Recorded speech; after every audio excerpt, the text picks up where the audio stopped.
Hello বন্ধুরা, আজকে আমি একটা চাউমিন দিয়ে পকোড়া বানাবো। এটা খুব টেস্টি ও সুন্দর খেতে হয়।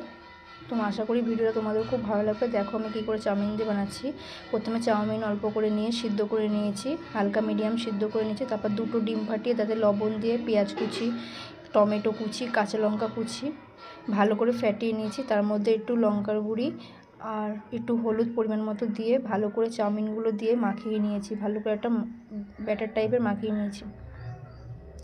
এই দেখো মাখানো কমপ্লিট। মাখানো হয়ে গেলে কড়াইতে গরম তেল বসিয়ে নিয়েছি। তেলটা ভালো করে গরম করতে হবে, এটা মুচমুচে করে বানাতে হবে। তো আস্তে আস্তে করে আমি চাউমিনগুলো একটু বড় গোল গোল শেপে দিয়ে দিলাম।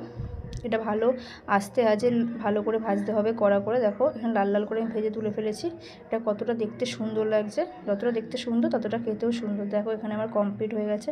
আর এটা এতটাই মুচমুচে হয়, খুব সুন্দর হয়। এটা তোমরা চায়ের সাথেও খেতে পারবে বা শুধুও খেতে পারবে, খুব ভালো হয়। অবশ্যই ভিডিওটা ভালো লেগে থাকলে লাইক ও কমেন্ট করবে।